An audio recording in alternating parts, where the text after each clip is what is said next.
जय श्री कृष्णा फ्रेंड्स आज हम जानते हैं कि राधा की मृत्यु कैसे हुई थी और श्री कृष्ण ने बांसुरी क्यों तोड़ दी थी। फ्रेंड्स, जब भी प्रेम की बात होती है तो श्री कृष्ण राधा के प्रेम की मिसाल सबसे पहले आती है। राधा श्री कृष्ण के प्रेम को जीवात्मा और परमात्मा का मिलन कहा जाता है। राधा श्री कृष्ण का बचपन का प्यार थी। श्री कृष्ण जब 8 साल के थे तब दोनों ने प्रेम की अनुभूति की थी। राधा श्री कृष्ण के दैवी गुणों से परिचित थी। उन्होंने जिंदगी भर अपने मन में प्रेम की स्मृतियों को बनाए रखा।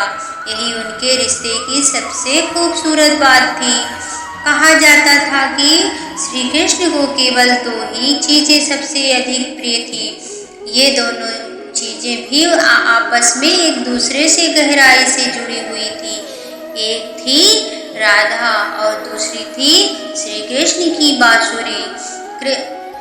कृष्ण की बांसुरी की धुन ही थी जिसने राधा को श्री कृष्ण की तरफ खींची चली आती थी। राधा की वजह से श्री कृष्ण को बांसुरी को हमेशा अपने पास ही रखना पड़ता था। भले ही श्री कृष्ण को राधा का मिलन नहीं हो सका, लेकिन उनकी बांसुरी उन्हें हमेशा एक सूत्र में बांधे रहती थी। जब भी उन्हें राधा की याद आती थी तो श्री कृष्ण बांसुरी बजाने लगते थे। श्री कृष्ण के जितने भी चित्रण मिलते हैं उनमें बांसुरी जरूर रहती है। बांसुरी श्री कृष्ण और राधा के प्रति प्रेम का प्रतीक है। वैसे तो राधा से लेकिन एक प्रचलित चीज भी दी गई है। भगवान श्री कृष्ण से राधा पहली बार तब अलग हुई जब मामा कंस ने बलराम और कृष्ण को आमंत्रित किया। वृंदावन के लोग यह खबर सुनकर दुखी हो गए। मथुरा जाने से पहले श्री कृष्ण राधा से मिले थे। राधा कृष्ण के मन में चल रही हर गतिविधि को जानती थी। राधा को अलविदा कह कृष्ण उनसे दूर चले गए। कृष्ण राधा से ये वादा करके गए थे कि वो वापस आएंगे, लेकिन कृष्ण राधा के पास वापस नहीं आए। उनकी शादी भी रुक्मिणी से हुई। रुक्मिणी ने भी श्री कृष्ण को पाने के लिए बहुत जतन किए थे। श्री कृष्ण से विवाह के लिए अपने भाई रुक्मिणी के खिलाफ चली गई। राधा की तरह ही वह श्री कृष्ण से प्यार करती थी। रुक्मिणी ने श्री कृष्ण को एक प्रेम पत्र भी भेजा था कि वह आकर उन्हें अपने साथ ले जाएं। इसके बाद ही श्री कृष्ण रुक्मिणी के पास गए और उनसे शादी कर ली। कृष्ण के वृंदावन छोड़ने के बाद से ही राधा का वर्णन बहुत कम हो गया था। राधा और कृष्ण जब आखिरी बार मिले थे तो राधा ने कृष्ण से कहा कि भले ही वो उनसे दूर जा रहे हैं, लेकिन मन से कृष्ण हमेशा उनके साथ ही रहेंगे। इसके बाद कृष्ण मथुरा गए और कंस और बाकी राक्षसों को भी मारने का अपना काम पूरा किया। इसके बाद प्रजा की रक्षा के लिए कृष्ण द्वारका चले गए। द्वारिकाधीश के नाम से लोकप्रिय हुए। जब कृष्ण वृंदावन से निकल गए तब राधा की जिंदगी ने अलग ही मोड़ ले लिया था। राधा शादी की एक यादों से हो गई। राधा ने अपने दाम्पत्य जीवन की सारी रस्में निभाई और बूढ़ी हुई, लेकिन उनका मन तब भी कृष्ण के लिए समर्पित था। राधा ने पत्नी के तौर पर अपने सारे कर्तव्य पूरे किए। दूसरी तरफ कृष्ण अपने दैवी कर्तव्य निभाए। सारे कर्तव्यों से मुक्त होने के बाद राधा आखिरी बार अपने प्रियतम कृष्ण से मिलने गई।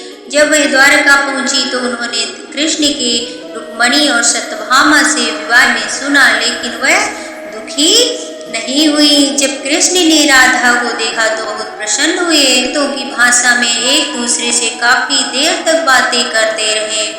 राधा जी को कान्हा की नगरी द्वारिका में कोई नहीं पहचानता था। राधा के अनुरोध पर कृष्ण ने उन्हें महल में एक देविका के रूप में नियुक्त किया। राधा दिन भर महल में रहती थी और महल से जुड़े कार्य देखती। मौका मिलते ही वह कृष्ण के दर्शन कर लेती थी। लेकिन महल में राधा ने श्री कृष्ण के साथ पहले की तरह का आध्यात्मिक जुड़ाव महसूस नहीं कर पा रही थी। इसलिए राधा ने महल से दूर जाना तय किया। उन्होंने सोचा कि वे दूर जाकर दोबारा श्री कृष्ण के साथ गहरा आत्मीय संबंध स्थापित कर पाएंगी। उन्हें नहीं पता था कि वह कहाँ जा रही हैं, लेकिन भगवान श्री कृष्ण जानते थे। धीरे धीरे समय बीता और राधा बिल्कुल अकेली हो गई और कमजोर भी हो गई। उस वक्त उन्हें भगवान श्री कृष्ण की आवश्यकता पड़ी। आखिरी समय में भगवान श्री कृष्ण उनके सामने आ गए। कृष्ण ने राधा से कहा कि वह उनसे कुछ मांगे, लेकिन राधा ने मना कर दिया। कृष्ण दोबारा अनुरोध करने पर राधा ने कहा कि वह आखिरी बार उन्हें बांसुरी बजाते देखना चाहती है। श्री कृष्ण के बांसुरी बजाने पर बेहद सुरीली धुन में बजाने लगे और उनके बांसुरी बजाने पर राधा बहुत ही खुश हो गई। श्री कृष्ण ने दिन रात बांसुरी बजाई जब तक राधा आध्यात्मिक रूप से कृष्ण में विलीन नहीं हो गई। बांसुरी की धुन सुनते सुनते राधा ने अपने शरीर का त्याग कर दिया। हालांकि भगवान कृष्ण जानते थे कि उनका प्रेम अमर है, बावजूद वे राधा की मृत्यु को बर्दाश्त नहीं कर सके। कृष्ण ने प्रेम के प्रतीकात्मक अंत के रूप में बांसुरी तोड़कर झाड़ी में फेंक दी। उसके बाद से श्री कृष्ण ने जीवन भर बांसुरी या कोई अन्य वादक यंत्र ना बजाने का निर्णय लिया। कहा जाता है कि जब द्वापर युग में नारायण ने श्री कृष्ण का जन्म लिया था, तब माँ लक्ष्मी ने भी राधा रानी के रूप में जन्म लिया था, ताकि मृत्यु के लोक में भी उनके साथ ही रहें। इस तरह से श्री कृष्ण ने राधा की मृत्यु होने के बाद बांसुरी ना बजाने की कसम खा ली और उन्होंने बांसुरी को तोड़ दिया और राधा की मृत्यु हो गई। तो आइए प्यार से बोलते हैं, राधे राधे।